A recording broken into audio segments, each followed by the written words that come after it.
Bienvenue dans le ministère Réveil des Nations, le ministère qui marche sur deux jambes, la repentance, la sanctification. La parole de Dieu dit que Jésus est le chemin, la vérité et la vie. Alléluia. Il n'y a qu'un seul chemin si nous voulons arriver au Père.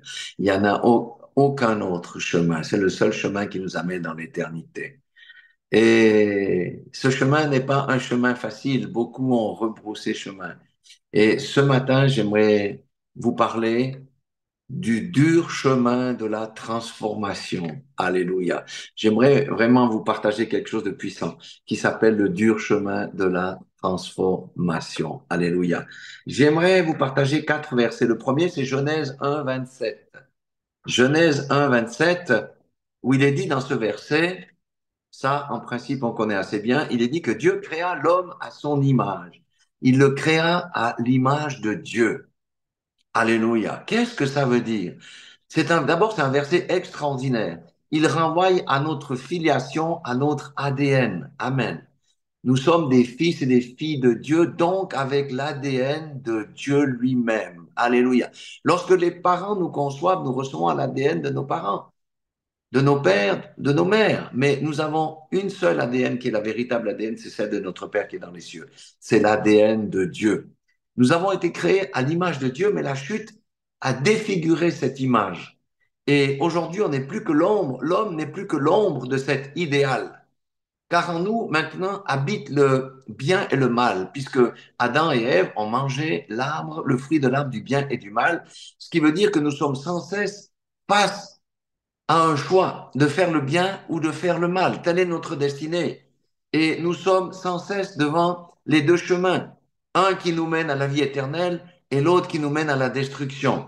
Et le cœur de l'homme, nous savons, est naturellement incliné vers le mal. Et les fruits que porte l'homme et la civilisation humaine sont visibles dans toute la création. Personne ne peut le nier. Certains disent que l'homme est bon, mais l'homme n'est pas bon, il est fondamentalement mauvais. Pourquoi? Parce que la violence, les méchancetés, les guerres, l'exploitation de l'homme par l'homme, la pédophilie, les viols, la destruction de la terre qui est le jardin de Dieu, eh bien, nous démontre que l'homme est méchant. Pourquoi? Parce que nous sommes passés sous la domination de l'ennemi de Dieu. Nous sommes passés sous un maître cruel qui s'appelle Satan, le Dieu de ce siècle. Vous voyez. Mais nous, notre destinée n'est pas de rester là-dedans. Pourquoi? Parce que Colossiens 1,15 nous dit, en parlant de Jésus, il est l'image du Dieu invisible, le premier-né de toute la création. De quelle création? De la nouvelle création. Et Jésus dit que nous sommes ses frères. Donc, si nous sommes ses frères, l'image de Dieu a été recréée au travers de la nouvelle naissance. Nous sommes vraiment à nouveau, nés de nouveau à l'image de Dieu. Alléluia. Parce que Jésus a démontré véritablement ce que produit l'ADN de Dieu dans la vie de quelqu'un par son caractère, par ses attitudes, par son comportement. Et c'est son modèle que nous devons suivre. Mais nous sommes bien loin. Pourquoi? Parce que en nous, nous vivons encore dans la chair. Et c'est quand on monte dans l'esprit qu'on arrive à vaincre notre chair. Mais nous devons être conscients que nous devons avoir des transformations. C'est pour ça que ça s'appelle le dur chemin de la transformation. Et quoi naturel pour ceux qui ont l'esprit de Dieu de vouloir lui ressembler? C'est tout à fait naturel. La tâche paraît impossible, pourtant Dieu nous dit qu'elle est possible.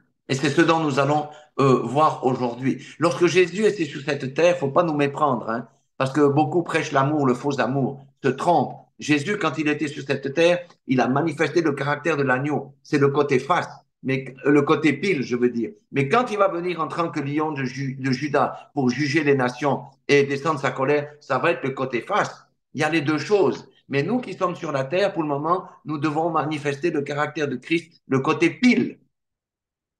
Nous devons manifester le côté pile. Alléluia. Et regardez un autre verset extraordinaire, c'est Matthieu 5,5. C'est, on appelle ça les béatitudes, Matthieu 5,5. Dans la traduction second, il dit, heureux les débonnaires, car ils hériteront la terre. Dans la version Chouraki, il est dit, pas heureux, il dit en marche. les humbles, en marche les humbles. Ça veut dire qu'on est dans un chemin, on marche dans le chemin, c'est beaucoup plus puissant. J'ai regardé beaucoup de versions. Dans ce verset, certaines versions, ils disent heureux les doux, car ils hériteront la terre. Dans certains, ils disent heureux les humbles, car ils hériteront la terre. Dans certaines versions, il est dit heureux et les doux et les humbles, car ils hériteront la terre. Les doux et les humbles, qui sont-ils? Ce sont ceux qui renoncent à leurs droits, qui renoncent à leur propre justice. Ce sont ceux qui supportent la souffrance, les moqueries, dans une autre version, il est dit heureux les dociles. J'aime bien ça. Les dociles. Jésus a été docile pour faire la volonté de son Père. Il n'a pas regardé à sa puissance. Les dociles sont ceux qui n'envient pas et qui ne s'irritent pas contre le méchant, mais qui comptent sur Dieu pour que Dieu les venge. Les dociles font naturellement la volonté de Dieu. Les dociles, lorsqu'ils chutent, ils acceptent la réprimande. C'est le contraire des rebelles. Vous voyez? Et c'est un verset vraiment magnifique. Heureux les doux, les humbles, en marche les doux, les humbles, les dociles, car ils hériteront la terre. Nous savons qu'il y aura le millénium et nous sommes appelés à régner avec Christ. Alléluia. Et le quatrième verset que j'aimerais partager avec vous, c'est Matthieu 11, 28. C'est un verset qu'on connaît bien. Il dit, venez à moi, vous tous qui êtes fatigués et chargés, et je vous donnerai du repos. Prenez mon joug sur vous et recevez mes instructions, car je suis doux et humble de cœur, et vous trouverez du repos pour vos âmes. Jésus était doux et humble de cœur. Et le dur chemin de la transformation, c'est d'arriver à ce stade-là, être doux et humble de cœur.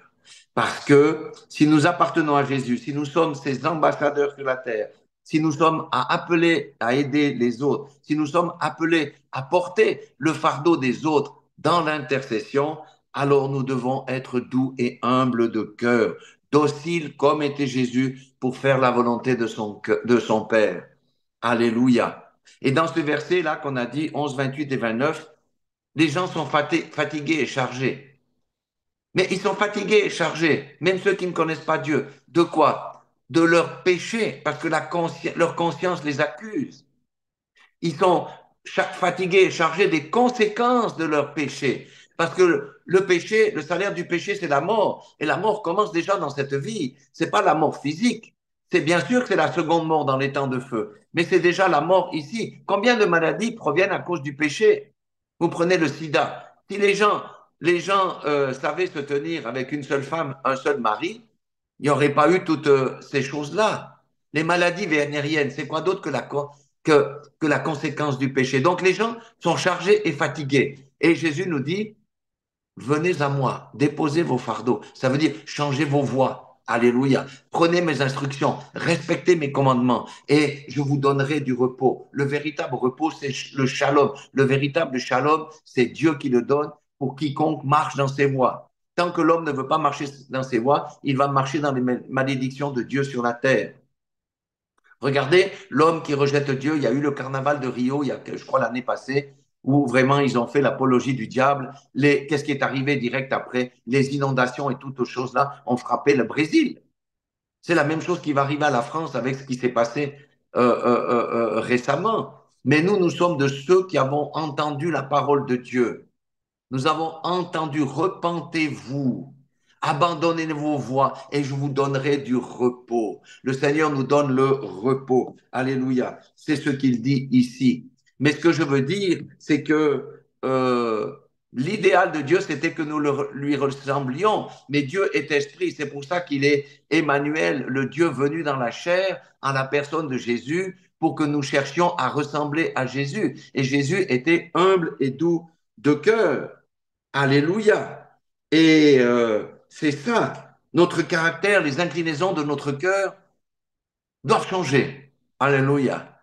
Mais ce n'est pas facile. Donc j'étais dans ce genre de réflexion quand à la maison, le matin, quand j'ai décidé d'aller faire un tour en VTT. Qu'est-ce que le VTT? Pour ceux qui ne connaissent pas, c'est un vélo tout-terrain, on peut aller dans les forêts, assisté d'un moteur électrique.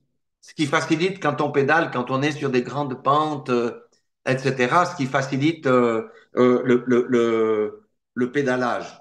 Donc, je suis parti avec mon VTT et j'avais toutes ces pensées-là dans mon cœur, dans ma tête. Et je pédalais là, comme je le fais. Des fois, je vais autour de la maison, il y a des petites montées. Des fois, je vais dans d'autres endroits. Et puis, quand je suis arrivé à la sortie du village, j'ai dit au Saint-Esprit, j'ai dit, écoute, conduis-moi là où tu veux. Et effectivement, lui, il m'a conduit hors des sentiers battus, ça veut dire hors des sentiers dans lesquels j'avais l'habitude d'être, dans un sentier inconnu. Et j'aimerais vraiment vous partager l'expérience que j'ai vécue parce que le Seigneur parle au travers de nos expériences. Le Saint-Esprit nous parle. Donc, à un moment donné, j'ai quitté ma route habituelle parce que j'ai vu sur la droite un chemin, c'était une petite route bitumée à une seule voie. Mais ça montait parce que la forêt là est très raide. Mais l'esprit m'a dit, va, monte là. Donc, j'ai dû utiliser le moteur électrique pour m'aider, hein, parce que c'était assez raide sur cette route bitumée. La pente est très, très raide à ce moment-là. Donc, j'ai utilisé l'assistance du moteur électrique pour monter. Je me suis aperçu qu'avec l'aide, j'arrivais à monter. Ça tournait un peu. C'était joli. Il y avait des prés, quelques arbres. Il y avait aussi deux, trois moutons, deux, trois vaches qui étaient là. C'était vraiment très, très joli. Donc, j'ai continué à monter. Ça montait assez rapidement. Et à un moment donné, la route bitumée s'est arrêtée. Et ça a laissé place à un sentier beaucoup plus étroit, herbeux, qui domine les prairies d'un côté, mais de l'autre côté, ça continue à monter. Donc, je me suis engagé sur ce sentier herbeux. Et je partais vraiment à l'inconnu. Moi, j'avais jamais été, je connaissais pas du tout cet endroit. Je sais juste que l'endroit où je voulais aller, c'est assez en altitude. Donc, c'est un sentier assez étroit, herbeux, mais à ce stade, je continue à méditer. Je disais, Seigneur Dieu, tu as dit que j'étais créé à ton image, mais quand je me regarde, mon caractère, j'ai vraiment des endroits où je suis pas à ton image. Moi, je veux être à ton image. Tu m'as montré que Jésus, c'était l'image visible du Dieu invisible, et lui, il a manifesté ton caractère. Moi, je veux manifester ton caractère. Accorde-moi ce caractère doux et humble de cœur. Je veux ce caractère-là. Et vous voyez un petit peu les méditations que j'avais euh, quand je pédalais. Là, la pente, c'était plutôt un sentier en demi-pente. Donc, ça allait bien, j'étais content. Et je voyais la plaine, je pouvais regarder la plaine en même temps, mes yeux. Pendant que je méditais, mes yeux regardaient en bas et je voyais la beauté de la plaine. Ma femme connaît bien le Rhône qui fait des zigzags, qui serpentait. Le Rhône, c'est un fleuve. Je voyais la plaine avec les vergers. Et puis, je voyais de l'autre côté des hautes montagnes qui montent jusqu'à 3000 mètres. C'était vraiment moi, je suis quelqu'un qui aime la création et ça me transporte quand je vois la beauté de de la création. Donc, j'étais content. Et puis, tout à coup, ce sentier herbeux a fait place à l'entrée d'une forêt dense, à un sentier où il y avait de nombreuses racines. Alors, pour ceux qui ne connaissent pas la Suisse, on a beaucoup de grandes forêts assez denses, un peu comme en Afrique aussi. Puis, lorsque la terre part, les racines viennent à la surface du chemin. Donc, c'est plus difficile à pédaler que sur le sentier herbeux parce que il faut regarder où on conduit le vélo, où je mets la roue, etc. Mais néanmoins, j'étais très content parce que je voyais que je maîtrisais assez bien ce sentier aussi. Donc, je continue à méditer, je regardais bien la route, je tournais à droite plutôt à gauche, j'esquivais une grosse racine. Donc, c'était vraiment très, très bien. Mais ma progression était quand même plus difficile que sur le sentier herbeux ou alors que sur la route euh, bitumé. Donc là, j'étais encore concentré sur, je méditais encore, mais j'étais un peu plus concentré quand même sur le chemin parce fallait que je regarde où je conduise le vélo. Puis après, à un certain moment, il y a un panneau, un triangle. Vous savez qu'en Suisse, on avertit tous les dangers, tout ce que vous voulez. Il y avait un panneau, c'est marqué éboulement. Donc, ça veut dire quoi? Ça veut dire que j'allais entrer dans une zone, c'était dans les arbres. Je risquais pas que des pierres tombent, mais il y avait eu un éboulement dans le passé, il y a peut-être 50 ans, 100 ans, je sais pas. Et là, j'entre dans une zone très rocailleuse. Donc, ça veut dire qu'il y a des petits cailloux, au lieu des racines, il y a des grands cailloux, il y a des très gros cailloux, etc. Alors là, je ne pouvais plus tellement méditer parce qu'il fallait que je me concentre sur la route. Et je dois dire que c'était pas très long, cette zone d'éboulement, peut-être moins d'un kilomètre, peut-être 800 mètres, 900 mètres. Je suis tombé à 4 reprises.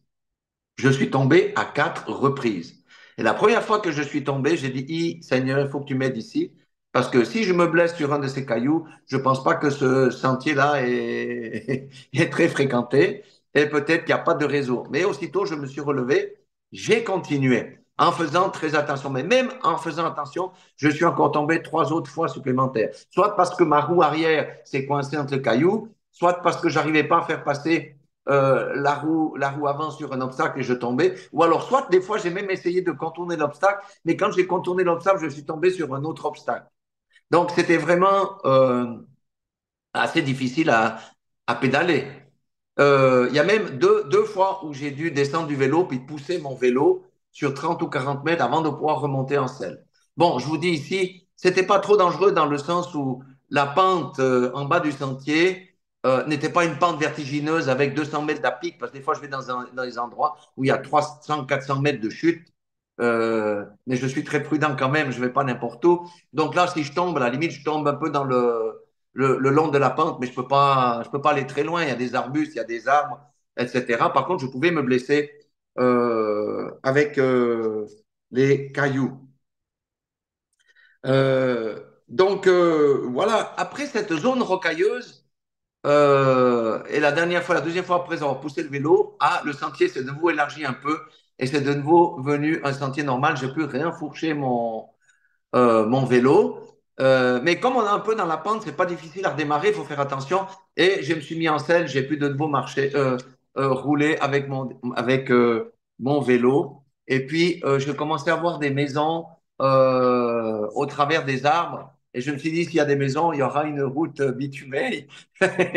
Mon sentier difficile va s'arrêter là. Et effectivement, j'ai trouvé une route bitumée qui menait à la maison, etc. J'ai suivi un moment cette route et j'ai dit merci Seigneur de m'avoir mené sain et sauf ici sur cette route. Bon, alors qu'est-ce qui s'est passé après?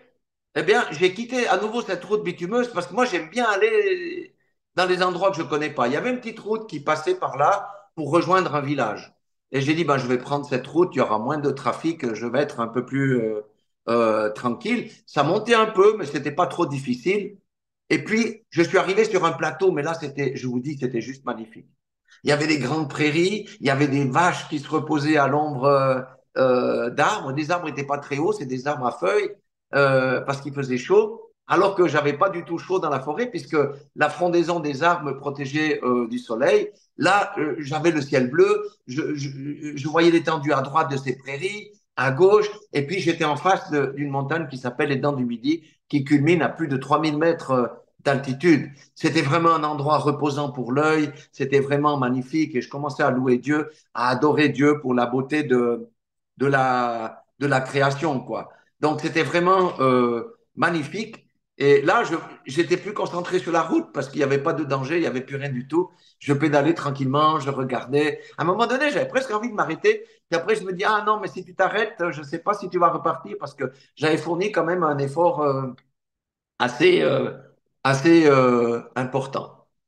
Et puis après ça, ben, il y a la descente. Et la descente, c'est juste extraordinaire. Jésus est le chemin, la vérité et la vie. Tu fais que de suivre la route. Tu suis Jésus. Tu fais que de suivre la route. Et là, j'allais à 40 km heure, 50 km heure. J'étais même jusqu'à plus de 60 km heure parce qu'il n'y avait pas de trafic. Je prenais les contours, j'étais tranquille. S'il fallait freiner, je freinais. Et quand il fallait laisser aller, je laissais aller. C'était vraiment extraordinaire. C'était comme une sorte d'extase quelque part. C'était grisant. C'était vraiment une très belle récompense. Et puis quand je suis à nouveau arrivé en plaine, l'esprit a commencé à me parler. Alors c'est là que je vais vous expliquer ce qu'il m'a dit. Et c'est assez extraordinaire. En fait, il m'explique qu'est-ce que j'ai vécu du point de vue spirituel. Il m'a dit que quand tu te balades dans la plaine, quand tu vas à vélo dans la plaine, c'est facile parce que c'est tout plat. C'est une zone sans effort pour te déplacer. Mais il me dit aussi que, puisque le thème c'est le caractère doux et âme de cœur, il dit que dans la plaine, tu peux pas changer ton caractère parce que tu vis dans la facilité. Regardez entre Abraham et Lot. Lot avait choisi la plaine. Abraham avait pris la montagne où la vie est beaucoup plus dure. Quelle fut la fin de Lot? Il a tout perdu. en quelque part, en étant resté dans la plaine, parce qu'il n'était pas aguerri. Donc, la plaine, c'est l'endroit des paresseux. Et le Seigneur dit qu'il y a beaucoup de chrétiens qui restent dans la plaine parce que c'est facile, parce que tu n'as pas d'effort à fournir. Il n'y a pas de changement. Donc, c'est pour ça qu'on voit des personnes qui n'ont aucun changement. 30 ans d'église, il n'y a pas de changement ni dans le caractère, ni dans rien du tout. Pourquoi? Parce que on reste dans la plaine. C'est la zone des paresseux. Mais c'est la zone qu'on doit quitter. Quand le Seigneur m'a fait prendre ce chemin qui montait là, c'est un choix à prendre. C'est la zone qu'on doit quitter. Parce que si le salut est gratuit, il n'est pas sans effort. La Bible dit, mettez en route votre salut avec crainte et tremblement. Le salut, c'est la crucifixion de la chair. Le salut, c'est rejeter le monde. Le salut, c'est marcher dans la volonté de Dieu. C'est marcher selon les commandements de Dieu. Et on ne vit pas quand on met en route le salut, on a fini de marcher dans la distraction de la plaine. Et j'ai quitté la route pour aller sur une petite route à une seule voie qui n'était pas trop large. Donc, ça veut dire qu'on va aller sur le sentier étroit parce que au départ, j'arrivais bien à pédaler, mais après, il y a eu le sentier herbeux, il y a eu le sentier avec les racines, il y a eu la zone rocailleuse. Et le Saint-Esprit m'a parlé là-dessus. Et il m'a donné aussi une parole, c'est Matthieu 7, 3. Matthieu 7, 3, qui nous dit que entrez par la porte étroite, car large est la porte spacieux et le chemin qui mène à la perdition. Dans certaines Bibles, c'est mieux, ils disent qui mène à la destruction. Et il y en a beaucoup qui entrent par là. En tant que chrétiens, nous sommes appelés à sortir de la plaine et à nous élever au-dessus de la plaine, parce que la plaine comment dire ça, typifie le monde et ses attraits. Si on reste dans la plaine, il y a beaucoup de chances on succombe aux attraits et à la convoitise du monde. Donc, le Seigneur m'a fait sortir des sentiers battus. Alors, qu'est-ce qu'une zone hors des sentiers battus? C'est quand tu vas dans l'inconnu. Quand tu vas dans l'inconnu, quand tu dois sortir de la zone de confort. Et là, c'est ta détermination à ressembler à Christ, puisqu'on parle du caractère ici. C'est ta détermination à ressembler à Christ, notre modèle, et à manifester l'image du Dieu qui va te conduire aux transformations de ton caractère. C'est le sentier étroit. Mais pour ça, il faut vouloir. Il faut manifester le vouloir. Il faut crier à Dieu, change mon caractère. Je veux être doux et humble de cœur pour porter aussi le fardeau de l'Église, pour porter le fardeau des autres, comme a fait Jésus. Alléluia. C'est être sur le sentier étroit. Mais ça, c'est la détermination. On doit être déterminé comme une biche qui soupire après les torrents d'eau. On doit être déterminé comme soupire une biche après les courants d'eau pour ressembler en caractère, en attitude et en comportement à Christ, notre modèle. Et c'est possible, mais on doit avoir ce vouloir dans notre cœur de la transformation. Et vous savez, ceux qui restent dans la plaine peuvent avoir les mêmes dons que nous, mais même des dons supérieurs, des dons de puissance. Mais s'ils restent dans la plaine, ces dons vont être corrompus. Samson était resté dans la plaine de la distraction. Il était resté dans la plaine de la facilité. Lui, il voyait juste la puissance de ton don, mais il n'avait pas le caractère qui allait avec le don. Et quelle fut sa fin? Il n'avait pas manifesté le caractère. Nous cherchons le caractère de Christ pour que les dons qu'il nous a mis puissent être utilisés avec force et puissance et être un bénéfice pour le corps de Christ. Alléluia. Samson a marché par la chair et sa fin fut vraiment difficile. Et la parole qui va avec ce que je viens de vous expliquer ici, sortir des zones, des sentiers battus, chercher à tout prix le caractère de Dieu, c'est Job 22, 28. Ça, c'est presque le verset favori de ma femme. Elle en a plusieurs, mais celui-là, c'est un de ses favoris. Où Job, il est écrit ici, à tes résolutions répondra le succès. Sur tes sentiers brillera la lumière. C'est la même chose que Josué avait reçu. Tu dois être déterminé. Si tu veux changer de caractère, tu dois être déterminé à changer de caractère parce que chacun d'entre nous, on connaît nos faiblesses. On connaît nos faiblesses de caractère. Mais beaucoup vivent avec leurs faiblesses de caractère. Mais si on veut ressembler à Christ, nos faiblesses de caractère doivent être transformées. Nous voulons le caractère de Christ. Et c'est notre détermination qui va nous amener vers le succès de la transformation de nos caractères. et on verra que seul le vouloir ne suffit pas. Nous allons voir ça. Mais c'est nous qui devons être, on doit crier à Dieu pour qu'il nous aide. Alléluia. Maintenant, j'ai parlé du vélo électrique. L'assistance du moteur électrique, c'est quoi? L'assistance du moteur électrique qui t'aide à pédaler quand c'est difficile. Le Seigneur me dit, mais le moteur électrique, c'est le Saint-Esprit. Si tu veux monter avec un vélo sans le moteur, tu n'arriveras pas. Le moteur électrique, c'est le Saint-Esprit qui te permet d'avancer. Car sans le Saint-Esprit, tu ne peux pas t'engager sur ce sentier étroit et pentu. C'est pas possible. Sans le Saint-Esprit, tu ne peux pas. Parce que d'abord, tu vas voir avec tes yeux la difficulté et tu vas dire non, moi, mon corps n'a pas la force pour pédaler jusque là-haut. Et si tu vas pédaler sans le Saint-Esprit, tu vas faire demi-tour parce que c'est beaucoup trop dur. Parce que pourquoi? L'homme, nous sommes limités dans notre force. On est limité avec nos talents. On n'arrive pas sans l'aide du Saint-Esprit.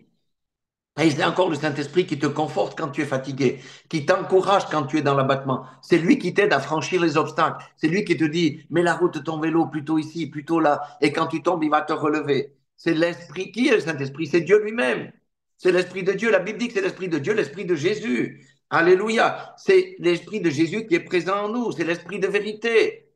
C'est l'Esprit de puissance, l'Esprit de sagesse. Celui qui nous donne les instructions. C'est notre boussole, notre aide. Vous savez, à l'homme, il a donné la femme comme aide, mais nous devons avoir l'aide du Saint-Esprit. Alléluia, nous devons avoir l'aide du Saint-Esprit dans notre vie. C'est notre consolation aussi quand on est attaqué, quand notre cœur est brisé. Et celui qui a l'Esprit, le Saint-Esprit, a Jésus qui vit en lui. Alléluia. Et il y a la parole de Dieu, c'était Jean 15,5 qui était venu, qui dit, je suis le cep, vous êtes les sarments, celui qui demeure en moi et en qui je demeure, celui qui demeure en moi et en qui je demeure. Quand on pratique le péché, est-ce qu'on demeure en Christ? Non, on ne demeure plus en Christ quand on pratique le péché, on sort du cep, on se met sous un autre cep, le cep religieux ou le cep de Satan. Et il dit, celui qui demeure en moi et en qui je demeure porte beaucoup de fruits. Nous sommes dans la saison où nous devons porter des fruits. Alléluia. Et il dit, car sans moi, vous ne pouvez rien faire. Donc, sans l'aide du Saint-Esprit, Jésus ne peut pas se manifester en nous. Sa puissance ne peut pas s'exercer en nous. La sagesse de Christ ne peut pas s'exercer en nous. La guérison qu'il veut donner à quelqu'un ne peut pas s'exercer au travers de nous. Sans le Saint-Esprit, on ne peut rien faire. On est juste des serviteurs inutiles parce que nous marchons encore dans un corps de chair. Mais le Seigneur connaît ça. C'est pour ça qu'il dit, marchez selon l'Esprit, vous ferez mourir les désirs de la chair, vous ferez mourir votre caractère, vous ferez mourir vos mauvaises attitudes et vos mauvais comportements. Donc, il faut vouloir changer de caractère. Parce que Dieu regarde au cœur. Si on dit oui, Seigneur, change mon caractère, mais si la conviction n'est pas dans le cœur, ton caractère va rester le même. Donc, nous devons vouloir changer de caractère, démontrer le caractère de Christ, les attitudes et les comportements de Jésus. Mais on ne peut pas le faire nous-mêmes. On ne peut pas le faire nous-mêmes. Mais si nous crions à lui, lui va le faire en nous parce que c'est le Père qui nous émonde. C'est le Père qui polit notre pierre. Des fois, nous sommes un diamant brut. Vous savez, un diamant brut n'est pas beau. Il faut le tailler, il faut le polir et il devient quelque chose de parfait.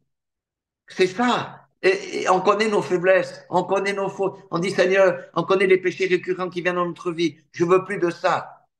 Poli, taille, coupe.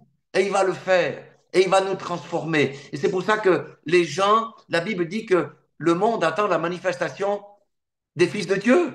Parce qu'ils veulent voir le caractère de Dieu. Si nous ressemblons au monde, si nous ressemblons à eux, ils vont dire, mais toi, tu es comme nous. Qu'est-ce que tu viens nous chanter ton Jésus là? En quoi tu es différent de moi? Tu as le même caractère que moi. Tu mens comme moi. Tu triches comme moi. Alors, non. Donc, celui qui cherche Dieu va le trouver. Après, le Seigneur m'a parlé de la zone herbeuse, de sentier herbeux. Et il dit, ben là, tu vas expérimenter tes premières victoires. Tu vas voir que tu arrives à passer là où tu pensais que tu n'arrivais pas. C'est la joie des premières victoires. Le Seigneur ne va pas nous donner les grandes victoires d'un coup. Il va nous élever petit à petit. Mais déjà, tu vas ressentir. Quand j'étais sur cette pente herbeuse-là, je disais, ah, ben, je suis content, je suis déjà arrivé jusque-là et je vais continuer. Donc, c'est la motivation qui nous donne la pente herbeuse pour qu'on aille plus loin. c'est l'expérimentation de nos premières victoires, de nos premières transformations. Quand Dieu commence à transformer notre caractère, quand il commence à diminuer notre impatience, nous sommes sur la pente herbeuse. On voit que ça marche, que la prière, ça marche. Alléluia. Quand il commence à améliorer notre maîtrise de soi, on est sur la pente herbeuse. On dit, ouais, j'ai réussi. On n'a pas encore tout à fait vaincu la colère, l'énervement, l'impatience, mais on a déjà des petites victoires. Donc le Seigneur nous encourage. Il dit, si tu es sur la pente herbeuse, c'est bien. Mais continue parce qu'il y a d'autres défis qui t'attendent. Mais le drame, c'est que certains, quand ils arrivent déjà sur la pente herbeuse, ils ont mal aux jambes, ils voient que ça monte encore. Certains font retour. Ils retournent dans la plaine. Mais nous ne sommes pas de cela-là. Parce que la couronne est ceux qui vont jusqu'au bout du chemin. La couronne est pour les vainqueurs, n'est pas pour les Mickey, ceux qui retournent en arrière. Donc, en fait, la pente herbeuse, ça permet à notre homme intérieur d'émerger. Notre homme intérieur est en train de grandir parce que notre homme extérieur est en train de diminuer. Et après vient la zone des racines. Et ça, c'est une très belle zone parce que on va la traverser, on va maîtriser de plus grandes difficultés. Donc le Seigneur, là, va nous donner l'expérience comment passer par-dessus ces racines. Même si pour pédaler, c'est plus difficile avec le moteur électrique, ben, il va nous donner les clés. Donc, et là, c'est une zone où on permet de muscler l'homme intérieur. On muscle l'homme intérieur parce qu'on réussit à passer par des difficultés qui sont supérieures, qui étaient à celles de la route bitumée ou à celles de la zone herbeuse sur ce sentier étroit. Mais cet esprit me dit aussi, c'est une zone à risque. Pourquoi c'est une zone à risque? Tu risques pas de tomber, mais c'est une zone à risque parce que l'orgueil risque de venir t'atteindre en te disant, ah, tu as vu, t'es fort, ah, c'est toi qui maîtrises. Et ça, quand on a ce genre de pensée, on nourrit l'homme extérieur, on nourrit le vieil homme. Ce n'est pas toi qui passe là, c'est la force que l'esprit te donne pour passer au travers de cette zone-là. Parce que rappelez-vous, Jésus était doux et humble de cœur. L'ennemi de l'humilité, c'est l'orgueil. C'est de penser que j'arrive à faire par mes propres moyens. Donc, la petite voix, c'est l'ennemi qui vient et qui dit, tu as vu, tu es fort, tes dons font que tu es vraiment quelqu'un et tout ça. Ça, c'est un discours qu'on doit refuser là-dessus. Si je peux passer le sentier avec les racines, c'est par la puissance du Dieu Tout-Puissant qui m'anime, c'est par la force de Dieu qui m'anime. Alléluia. Et là, on rend grâce à Dieu et on fortifie notre homme intérieur. Et on a l'envie que notre homme intérieur se développe encore pour aller affronter de plus grands défis. La parole qu'il y a avec cette zone, avec ces deux zones, on va dire, c'est Jean 3,30. Jean 3,30. Jean 3,30. C'est Jean-Baptiste qui parle. Il dit, il faut qu'il croisse et que je diminue. Il faut qu'il croisse et que je diminue. Ce verset, pour nous qui sommes sur le sentier étroit de la transformation, on doit le graver au fer rouge dans notre esprit, dans notre cœur. Ce n'est pas moi qui fais les choses, c'est l'esprit qui est en moi. Ce n'est pas à moi la gloire est à Dieu. Il faut que ma chair diminue et que Jésus grandisse en moi parce que nous sommes appelés à faire de grandes choses par la puissance de Jésus qui veut utiliser notre discernement, notre bouche et nos mains et guérir les malades et gagner les combats spirituels et toutes ces choses-là. Alléluia. Donc, Jésus est le chemin, la vérité, la vie. Est-ce que ce chemin-là est facile? Non, ce chemin-là n'est pas facile. Beaucoup disent que, ouais, Jésus a tout accompli. Jésus a tout accompli, mais il ne va pas marcher pour toi sur le chemin étroit. Qui c'est qui va marcher sur le chemin? C'est toi qui dois faire le choix de marcher sur le chemin étroit. C'est toi qui dois te séparer du monde. C'est toi qui dois combattre ta chair. C'est toi qui dois renoncer aux convoitises de la chair. C'est pas Jésus. Jésus l'a tout accompli, il nous a donné le pouvoir, il nous a donné la force. Mais c'est toi, avec tes deux jambes, que tu dois faire les choix. Avec ton esprit, tu vas faire le choix de ne pas suivre le monde, de ne pas suivre le courant de ce monde. Tu vas quitter la plaine du monde pour aller à la montagne. Alléluia. Et c'est un chemin qui est difficile. Alléluia. Donc là, maintenant, on arrive dans la zone des cailloux. Alors, la zone des cailloux, le Saint-Esprit me dit, c'est la zone du test. C'est vraiment la zone du test. Avant, tu as expérimenté les premières victoires, ton homme intérieur commence à émerger, il commence à prendre du muscle, etc. Mais la zone des cailloux, la zone rocailleuse, c'est la zone du test. Ça passe ou ça casse. Il y a beaucoup d'appelés et peu d'élus. Pourquoi? Parce que dans la zone du test, beaucoup vont renoncer. Beaucoup vont renoncer. Beaucoup vont renoncer. Mais nous sommes de ceux qui vont aller, qui vont passer notre examen dans cette zone de test. Alléluia. Et dans la zone de ce test, dans la zone rocailleuse, seuls les vainqueurs réussissent à la passer. C'est la zone des combats, la zone des échecs, c'est la zone des chutes. Mais c'est là que tu vas réaliser véritablement et pleinement que sans le Saint-Esprit, tu ne peux rien faire. Tu ne peux pas la traverser. Sans le Saint-Esprit, tu ne peux pas traverser cette zone-là. Sans Jésus dans ta barque, c'est l'image que l'Évangile nous laisse. Hein. Sans Jésus dans ta barque, tu ne peux pas arriver sur l'autre bord. Tu ne peux pas arriver au-delà de cette zone rocailleuse. Alléluia. C'est la zone de l'épuration. C'est la zone de la transformation en profondeur. C'est pourquoi beaucoup retournent en arrière et sont découragés parce que ça fait mal. Ils sont découragés pourquoi aussi? Parce qu'ils veulent se qualifier eux-mêmes avec leur propre force. Mais c'est une zone où ça fait mal. Quand tu vois cette zone, moi je l'ai vu, la zone, j'étais avisé que c'était la zone de test, mais je voyais pas la fin. Je savais pas si ça allait durer 1 kilomètre, 3 kilomètres ou 4 kilomètres. Donc je disais, c'est la zone de l'épuration, de la transformation en profondeur. C'est la zone où tu vas être humilié. Si tu veux le caractère de Dieu, sache que Dieu va t'humilier. Alléluia. C'est la zone de l'humiliation. Quand tu chutes tout seul, bon, déjà, tu es humilié par rapport à ta chute, mais quand tu chutes devant les autres, tu es humilié devant les autres. Alors, si tu veux le caractère de Dieu, le Saint-Esprit me dit, tu vas être humilié. Prépare-toi à l'humiliation personnelle au public. L'humiliation est obligatoire parce que euh, le mot humble vient de humiliation. Si tu veux, c'est l'humilité. Alléluia.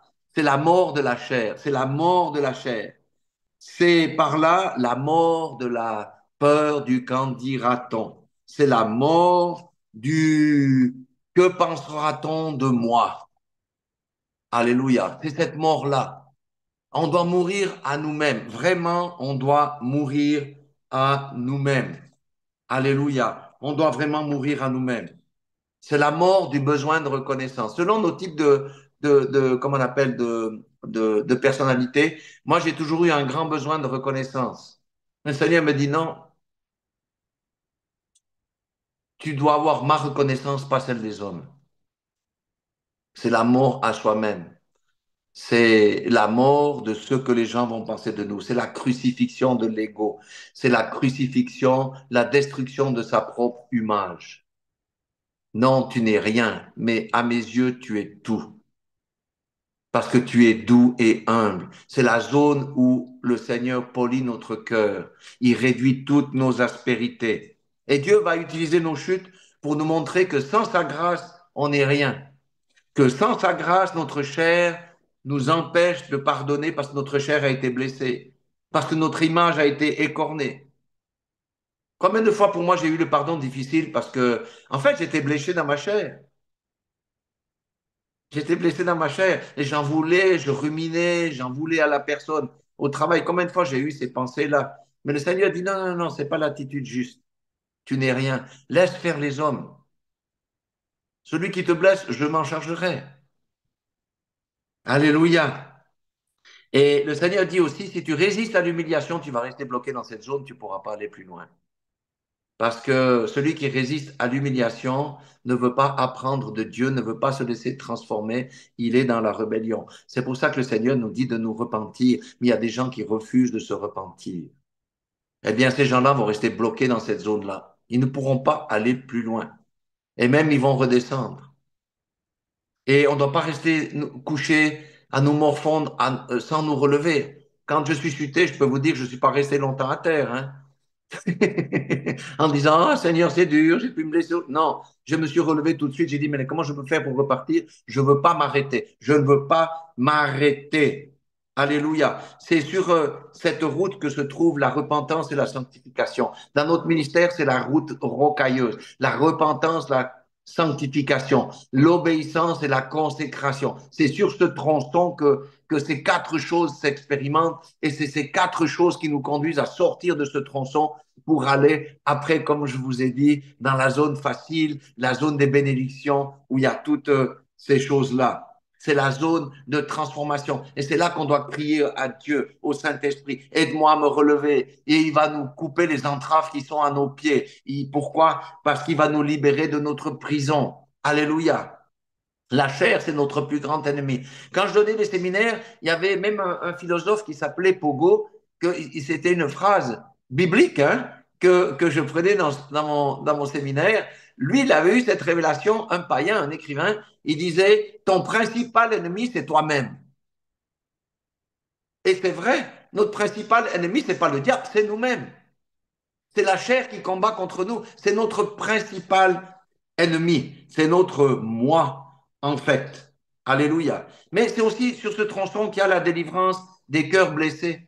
Il y a des gens qui ont été blessés quand ils ont été enfants. Il y a des gens qui ont été blessés quand ils ont été adolescents. Il y a des gens qui ont été blessés dans leur mariage, etc. Il y a des blessures peut-être qui n'ont pas cicatrisé. C'est sur ce tronçon-là que le Seigneur va nous libérer de toutes les maltraitances qu'on a eues durant notre vie. Et souvent, ce sont ces maltraitances qui provoquent parfois des éruptions de mauvais comportements. Donc, sur ce tronçon-là, il est hyper important dans la vie du croyant. On doit passer par ce tronçon-là. Passer le tronçon de la libération. C'est le tronçon du perfectionnement, c'est le tronçon du dépouillement. Ma femme parle souvent du dépouillement de soi-même, mais c'est sur ce tronçon-là où on a des chutes, où c'est dur, où des fois la chair nous dit, mais retourne en arrière, tu vas continuer encore combien d'heures sur ce tronçon. Regarde, maintenant tu dois même pousser ton vélo. Non seulement tu as ton proie à pousser sur ces cailloux, tu dois pousser ton vélo. Le Seigneur nous dit que c'est le chemin des vainqueurs, c'est le tronçon des vainqueurs, c'est le tronçon des vainqueurs. Alléluia. Et ensuite, eh bien, c'est fantastique parce que lorsqu'on a passé ce tronçon, c'est l'extase. La prairie, le plateau de prairie et les arbres, c'est la joie, l'allégresse de cheminer avec le Seigneur. C'est aussi une zone du repos pour le cœur où on voit les choses magnifiques. C'est là qu'on reçoit les bénédictions. C'est là que le Seigneur nous remplit. C'est là que le Seigneur nous fait entrer dans le ministère. La descente, ça représente quoi la vitesse? Ça veut dire que notre vie va flamber après ces tronçons. Si on regarde, quand on est encore sur le tronçon des cailloux, et moi j'y suis encore sur ce tronçon-là, quand on est sur le tronçon du caillou, on dit mais tout est pénible, mais quand est-ce que je vais percer? Quand est-ce que je vais vraiment arriver à servir Dieu comme lui veut? Mais quand on arrive de l'autre côté de ce tronçon, le ministère va flamber, la descente, j'ai expérimenté ça, c'est grisant, j'ai même plus besoin de pédaler, j'ai qu'à suivre le chemin du Seigneur et toutes choses sont extraordinairement faciles. Et s'il y a des combats, je sais que, comme on a lu dans le psaume 149, hein, j'ai la louange à la bouche et l'épée à double tranchant dans la main. Je peux même conduire mon vélo avec la louange et l'épée spirituelle à deux tranchants dans ma main. C'est beaucoup plus facile parce on s'est vaincu soi-même en fait. On a vaincu la chair. On a vaincu les obstacles. On n'est plus rien du tout. On est dans l'humilité. Et Dieu va déverser sa puissance dans les vases qui sont préparés pour lui. Et les vases qui sont préparés pour lui, les vases d'honneur n'ont plus d'aspérité à l'intérieur. Et il va déposer sa grâce, sa puissance pour que nous puissions être ses ambassadeurs. Oh là là, ce que j'ai expérimenté, c'est vraiment glorieux. Alléluia. C'est vraiment glorieux. Regardez comme Gédéon. Gédéon était quelqu'un, un agriculteur. Et le Seigneur lui a dit, va et délivre mon peuple des Philistins. Lui qui se cachait dans le hangar pour battre le grain. Il disait quoi? Moi? Je ne suis pas un guerrier. Le Seigneur dit, va avec ta force, avec la force que tu as. Et le Seigneur a été avec lui un agriculteur, un homme qui ne connaissait pas le combat, il a délivré Israël. Nous ne sommes rien du tout. Lorsque nous sommes dans l'humilité, le Seigneur va nous utiliser pour secouer l'Église, pour faire sortir les captifs de la religion, pour faire sortir les endormis de leur torpeur. Alléluia. Et le Seigneur va attirer à nous les âmes. Alléluia. Parce que nous sommes dans les temps où vraiment le Seigneur veut manifester la différence entre celui qui sert Dieu et celui qui ne le sert pas. Alléluia. C'est juste glorieux. Alléluia. Et lorsque nous sommes là, eh bien, nous avons la vérité pour ceinture, le casque pour nous protéger, le casque du salut. Nous avons les souliers de l'évangile de paix. Nous avons le bouclier de la foi. Nous avons l'épée de l'esprit qui est la parole de Dieu. Seuls les humbles peuvent avoir ces choses-là. Les orgueilleux ne peuvent pas avoir ces choses-là. C'est pas possible. Nous avons les armées comme nous sommes complètement nous sommes complètement revêtus de l'armure de Dieu. Les orgueilleux n'auront jamais accès à ces choses-là. Ceux qui marchent par la chair n'auront jamais accès à ces choses-là. Si je vais faire un résumé en deux lignes, je dirais en deux phrases, ce sentier 3, c'est le sentier de la transformation du caractère, c'est la séparation du monde et la crucifixion de notre chair. Et la deuxième phrase que je dirais, c'est sur ce sentier-là qu'on met Dieu à la première place.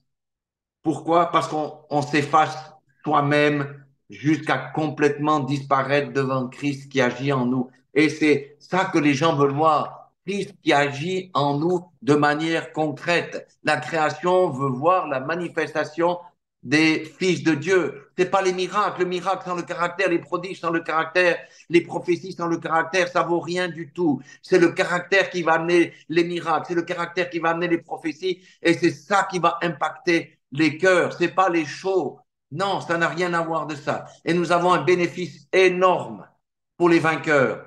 J'avais reçu une parole il y a 12 ans de ça. C'était Jérémie 15, 19, mais c'est valable pour tout le monde qui résume ce que j'ai dit. C'est Jérémie 15, 19, il dit à Jérémie, c'est pourquoi ainsi parle l'Éternel, si tu te rattaches à moi, je te répondrai. Ça veut dire si tu te détaches de la servitude du monde, si tu te détaches de ta propre servitude, la servitude du moi, tu te tiendras devant moi. Si tu sépares ce qui est précieux de ce qui est vil, tu seras comme ma bouche. Ce qui est vil, c'est la nature du vieil homme. C'est pourquoi nous devons crucifier notre vieil homme, parce que le vieil homme est notre propre ennemi. Et il dit, tu seras comme ma bouche, et nous publierons les oracles de l'Éternel. Et la bouche de l'Éternel sert à guérir. La bouche de l'Éternel sert à restaurer. La bouche de l'Éternel sert à avertir. Nous allons entrer dans ce genre de choses qui sont merveilleuses. Quand, euh, quand j'ai fini de méditer là-dessus, j'ai dit, oh Seigneur, viens-moi en aide car je ne suis pas capable, j'y arrive pas, je crie à toi comme la biche assoiffée après les courants d'eau. Je te dépose mon fardeau, accorde-moi du repos. Je veux prendre ton joug car il est doux et léger. Accorde-moi cette humilité de cœur et brise mon orgueil, que je sois doux et docile pour que je cesse de compter sur moi-même et faire la volonté de Dieu. Je choisis de te suivre sur ce chemin étroit. Je choisis de te plaire et non de plaire aux hommes. Je choisis de fixer mes yeux sur toi et non sur moi. Je fixe les yeux sur ton caractère. Je renonce aux yeux des hommes et à mon besoin de reconnaissance. Alléluia. Tu es Mépalti, le Dieu des délivrances. Délivre-moi de ce qui me retient encore sur ce sentier rocailleux, car je veux expérimenter les choses que tu m'as montrées. Alléluia. Que le nom de l'Éternel soit béni. Alléluia. Dieu est grand. Il ne veut pas qu'on reste des bébés spirituels. Il veut qu'on soit des vainqueurs. Il veut qu'on sorte, qu'on soit délivré, qu'on puisse être des ambassadeurs, que Christ vraiment se manifeste au travers de nous. C'est ça qu'on veut. Je veux plus que les gens me voient, moi, Richard Chvériboise. Je veux plus que les gens voient Boaz Ferry, le pasteur. Je veux qu'ils voient Christ. Je veux qu'ils voient l'image de Dieu. Alléluia. C'est pourquoi je crie à Dieu en ce jour et je bénis Dieu pour l'expérience qu'il m'a fait vivre. Que vous soyez tous bénis dans le nom puissant de Jésus-Christ de Nazareth et que vous soyez tous fortifiés et que le Seigneur vous conduise. Ça dépend où vous êtes. Si vous êtes déjà encore dans la grande route qui vous emmène sur la petite route bitumée, si vous êtes sur la route bitumée qui vous emmène sur le sentier des racines, si vous êtes sur le sentier des racines qui vous envoie sur la route rocailleuse, sur le sentier rocailleux, dans la zone rocailleuse, si vous êtes encore dans cette zone-là, qui vous fasse sortir de là et qui vous amène dans la plénitude de son esprit. Alléluia. Que toute la gloire revienne à Dieu, au Seigneur, et que vous soyez touchés par sa grâce et sa miséricorde comme je l'ai été. Soyez bénis dans le nom puissant de Jésus-Christ de Nazareth. Amen.